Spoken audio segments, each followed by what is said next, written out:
we have the opportunity to make this roadmap, to a beautiful economy. In this time of interlocking crisis, the time is now to enact clean, affordable housing for all. Yes. Jobs, equality in health, and a clean climate for Rhode Island. Yes. The next person we have coming to speak is Angel.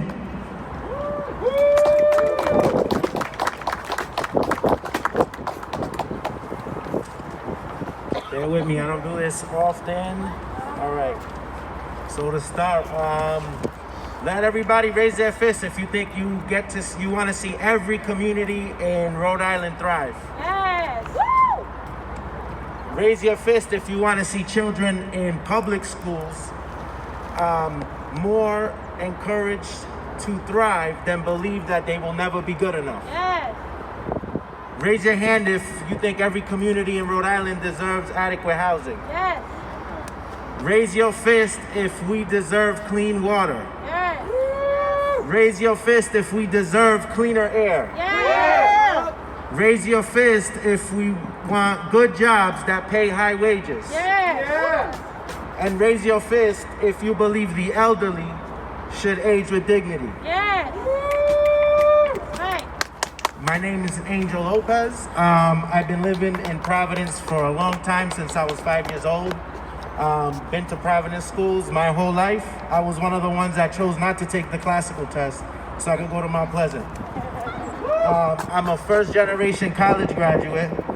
I wanted to thank all the speakers today, the ones before, the ones after me, the state legislators that are here present and spoke as well.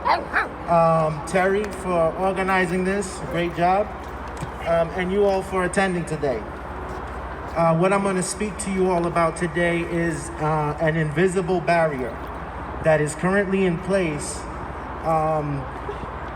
in Providence and slowly spreading across the rest of the state. And this is a barrier that, if broken down and removed, the Thrive Agenda and the Green New Deal that you can see described on my t-shirt here will become visibly possible. Woo!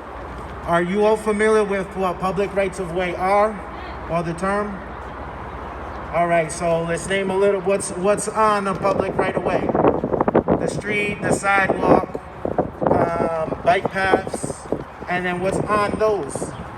Fire hydrants, utility poles, crossing paths, crosswalks, trees, benches.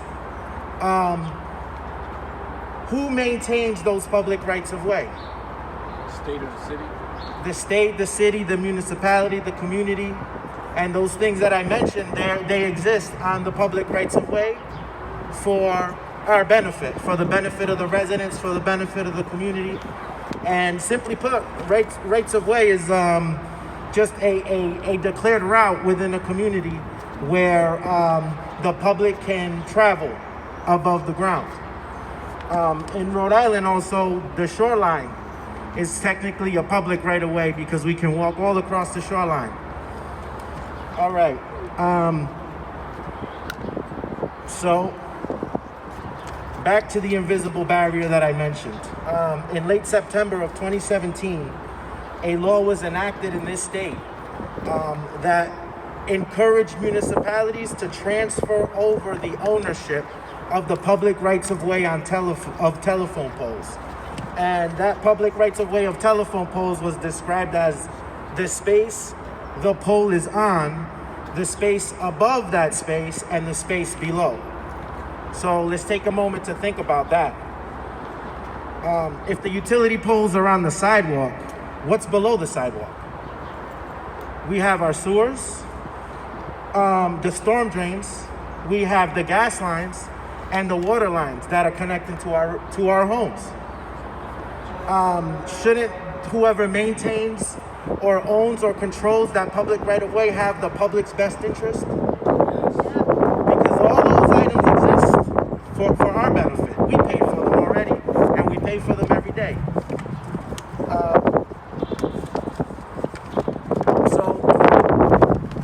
Thrive agenda is about ensuring that America's Recovery Act, that those funds are used appropriately. And we're here today to demand and state reasons why those funds should be invested in communities of color equally.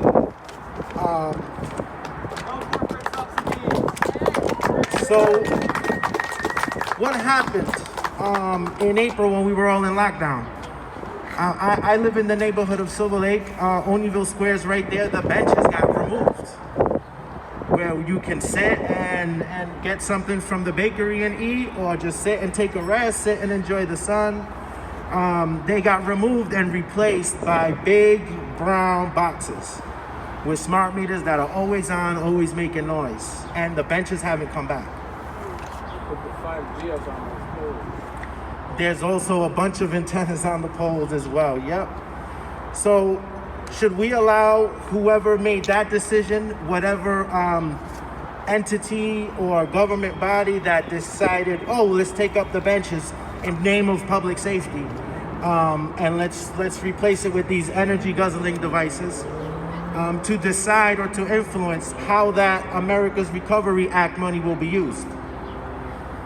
Right? We need that money invested in what the community needs. And we want housing, we want better jobs, we want cleaner air, we want cleaner water. We want to replace those old lead pipes in this infrastructure. And what's their plan? The folks who control those public rights of way. They want to tell us all that it's in the name of public safety. So we need to put up cameras. You know, we need to take guard of our infrastructure and put sensors everywhere, just to justify the investment to be moved for them. So what can we do? What can we remember? That and COVID taught us this, if it's affecting our public health, it is not public safety. And that's what this Thrive agenda is about. That's what, environmental justice is truly about, and investing and making amends with indigenous communities. And that's why we want adequate housing. That's why we want clean water. That's why we want clean air, because public health is what public safety is.